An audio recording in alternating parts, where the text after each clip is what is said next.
10 days to 10Ks. Day 7, types of sales calls. Okay, so now we are getting into it. Once we have our leads in place and ready to start making those leads into clients, we will do this. Record your sales calls. Let's start with one golden nugget that has helped me throughout scaling my agency, recording sales calls.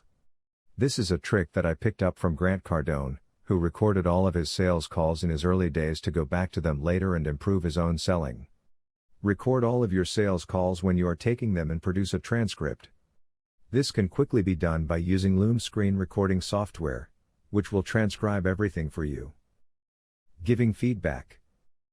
Once you have transcribed your sales call, use this information to read through and see where you can improve. For example, use the video recording you took to study your facial expressions, tone of voice, etc. Then sit and give yourself honest feedback. Were you showing what you should have? Did you look confident enough? Look at all of the variables, and then think how you can improve on each of these. Note objections. Another golden nugget when starting your sales calls is to note the objections that come from your prospects. These can then also be studied and solutions created to make sure on your next call it is easier. Automated the qualifying. Using our chatbot template, the bot selling bot, your clients can be fully qualified for your call and already have a large amount of the selling done for you. After your prospect has gone through the chatbot, you will see what is important to them. The issues their businesses face and their pain points are great for gaining ammunition to use within your call. Have a questionnaire. Every time you have a client, even on a call, you want them to fill out a questionnaire. The first few may not be very good because you don't have a wide enough audience yet. Still, as you get more practice, your questionnaires will become invaluable due to the cross-section of business owners who have completed them. This is also where the information gained inside the chatbot will also come into play and show you how you can improve your offer. Get your sales calls fast. I have given this advice to every client I have had through my agency: get to your sales calls as quickly as you can from them asking. I cannot stress this enough. You will close around 50% more people when you jump on a call quickly. And like I tell my clients, you may need to follow up to 10 times. Luckily our chatbot will do a lot of the grunt work in this situation by using emails, Messenger, and SMS. If you aren't getting to calls quickly and not following up, you will not succeed with this system when you get a phone number inside your chatbot. Call it. Please don't wait for them to schedule. Imagine that they aren't going to schedule an appointment if need be, then call them via Facebook. Help people. Helping people is what I found I enjoyed the most when it came to marketing. Everything is about the relationship you can build, both in business and also in my personal life. Suppose you have that mindset going into your agency. In that case, you will find getting clients and scaling so much easier than going in thinking, so what's in it for me? However, if you try and help all of the people, you pretty much end up satisfying nobody. This is why picking a niche is so vital. Qualifying people. Like I said before, we have designed a chatbot that will do a lot of the qualifying that you would need to be done. However, I do think it is essential that you always keep qualifications in mind. We only want to book meaningful demos. We want to make sure that the people we are speaking to are actually in our niche.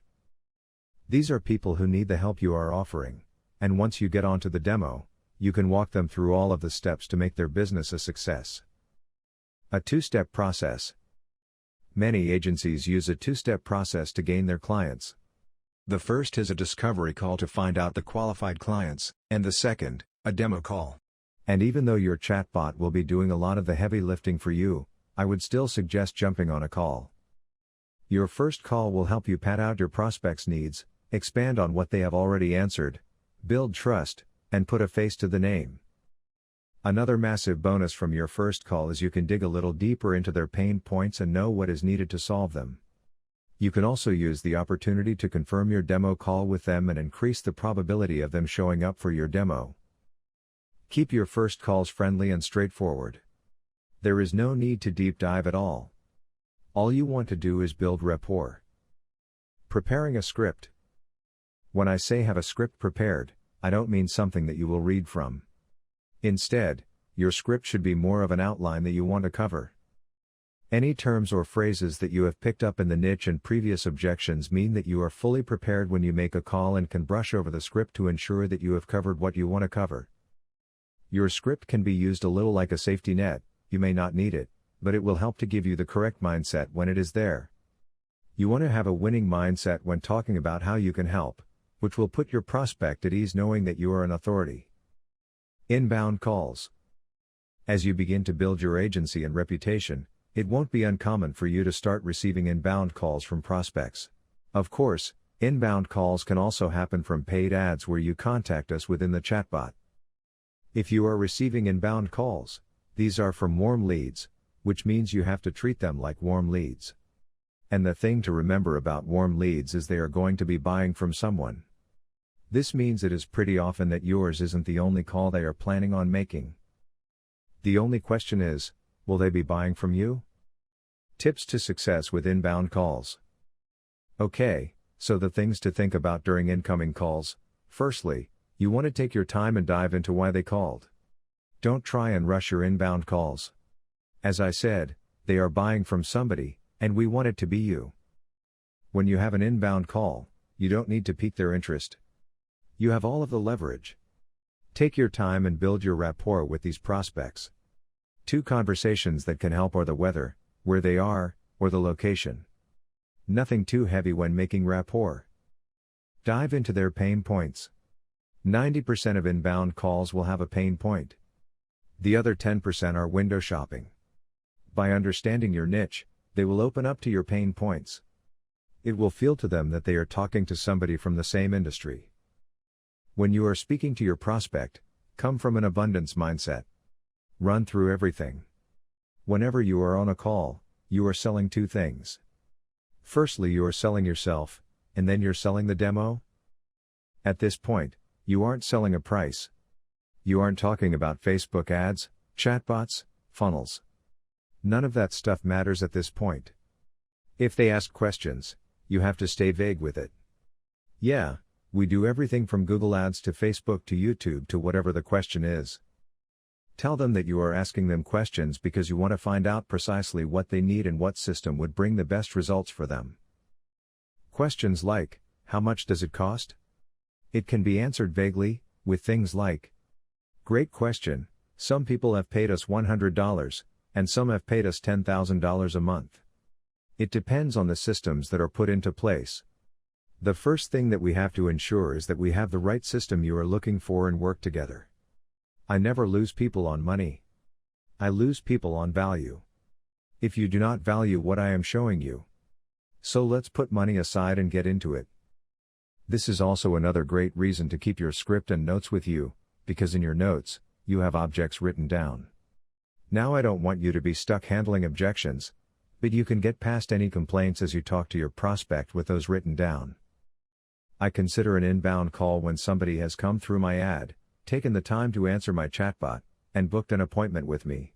These are what I consider how leads. Outbound, on the other hand, is when you are reaching out to them. Reasons why prospects don't move forward. There are only 3 reasons why the prospects you speak to don't move forward with your agency. Money, the system. If it is you, well, then taking some more training in sales could be a good idea, or it might be your mindset. If it's money, that isn't a problem as you can have downsells to your full agency in place, such as software as a service, or you could offer a DIY solution. Using either of these will get past the money objection. In addition, it can help your prospect move up to a complete managed system once they have gained more marketing and see the value in what you are offering. If it's your system that they do not like, then maybe you know somebody who could help them out with a more suitable system. Or perhaps there is something you can add to your systems. There are certainly ways to overcome these objections. But I like to find out what it might be before I pitch them. Again, this is done via your chatbot. Do you want to pitch somebody who doesn't have the money? Of course, you can still pitch them and get the letterbox money, where you would get paid as an affiliate for not having to lift a finger, so personally, I still pitch them. If you are using the 2-call close, then always ask on the first call if they have time to see your demo. Simple actions speak louder than words. So, do you have a little time, and I can show you our systems? It will often be enough. Another critical point before the demo is asking if they have a business partner or another pair of eyes that needs to see the demo. This will cut down on the objection that I will have to run this by my partner. Even if it means rescheduling, I will wait for their partner. If they say they don't have a partner, clear the objection that might come later by asking you're the sole decision maker. If they say yes. Okay, great, so you could make a decision today. Perfect, awesome, let's get started. By making sure you are talking to the decision maker, you are doing the business a favor.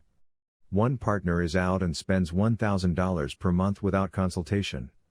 That could prove an awkward position for the partners. What to say on an inbound sales call? So as we have said, you want to firstly go into your chit-chat about the weather, area, or whatever. Next, you want to make sure your prospect has time to speak. Then we can dive in. So, what made you schedule the call with me for today? Next, I want to know details. So who have they worked with in the past, or who are they still working with? How long had they done it for? What were they charging? What worked and what didn't? Do they want to add extra services? Are they looking to replace this person or agency completely? Why did it not work? Next, you want to be asking questions that are specific to their niche. Is it long-term patients or short-term? What kind of clientele? What are their goals as far as revenue in the next 12 months? This can also be broken down into 3,6,9 months of revenue. It is also a good way to gauge their current revenue, as a lot of people will double their 3-month goal from what they are doing now. You can even say something like, well, I am assuming that you are already at X amount. This should get them to open up. What do they believe is holding them back? When would they like to see your demo? Do they have time today? Tomorrow? Or the next day? All of this is only around a 3-minute phone call, so nothing to panic about. You want to book your demo call within 72 hours of the first call. If you leave it after 72 hours, getting a booking time will be more complicated. A script could go a little like this.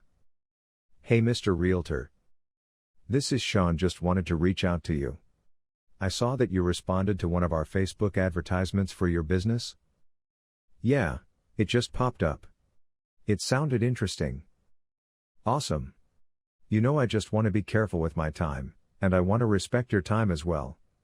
If you don't mind, I'm going to ask 2 questions and go from there. Sure. How did you get into this business? What brought you into this industry? It's a family business. Cool. Are you one of the best decision makers? I am. Cool. Tell me a bit about your business. How's volume like right now? Not the best. Thank you for being transparent with me. One of the first things that we got to make sure of is that when we partner up with somebody like you, you can handle the volume that we bring in. Have you ever done anything before to bring in leads or referrals to your business? I went through Facebook ads, Google, etc. Yeah, we hear that a lot from other owners. Well, here's what we do.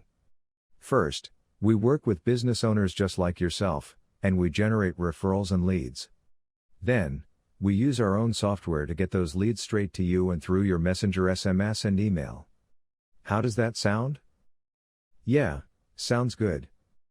Here's the thing, I want to make sure that we are a good fit, and I would love to show you our entire system via a Zoom call and let you decide if this system would make sense for your business. But, again, I don't want to come across as salesy, but I want to see if we match here and be good referral partners. So before I continue, does this make sense for you to invest in this solution? Yeah, well, I have already invested, so. Yes, I know what you mean. Can I ask what sort of ROI you got when you invested before? Not much. That's cool. We can talk about that on our call. I just want to show you if this is a good fit, and then we can go from there. Let's set up a time, then you can bring your business partner, and I will send you the links. So when would be best when you could be next to a computer, today, tomorrow, or the next day? How about now? Sounds good. Let's go. So that's just about that for inbound sales calls. Outbound sales calls. In this post, I mainly focused on your inbound calls as these will be produced through ads and a lot of your organic methods. Outbound is so much more difficult as you are chasing these people. You will be using cold calling, voice drops, LinkedIn, Facebook, and Instagram. You are basically fishing. You now don't have any leverage rather than an inbound call where you have the leverage, as you are the one with the needs. You need clients. And that is even more true at the beginning. These are the things that you don't want to do, but if you do, then you can have massive success. To bear in mind that outbound sales calls require more patience, skill, and a lot thicker skin. However, if you can find a good salesperson, you can plug them straight into your systems and get them doing 10 or more demos per day. With 10 demos, you should be looking around 1 or 2 closes. The name of the game with outbound is quantity over quality. So you are sending everybody cold emails, thousands of messages on Facebook, LinkedIn, all that stuff. It's all a case of trying to get people to respond, and then after that, you have 3 to 5 minutes to get the demo booking. The more you call, the luckier you get. A text message blast that I saw with excellent opening rates was straightforward and open rates through the roof. It was. This is Sean from Chatamo. I see that you responded to an email regarding patient referrals. I wondered if you had a few minutes to chat. This marketer who was sending this out was getting 10 to 20% of people responding. Now one thing you really could do with investing in is a CRM. Google Sheets will work okay when starting to organize both your outreach and your follow-ups. And remember to record all of those calls and outreaches.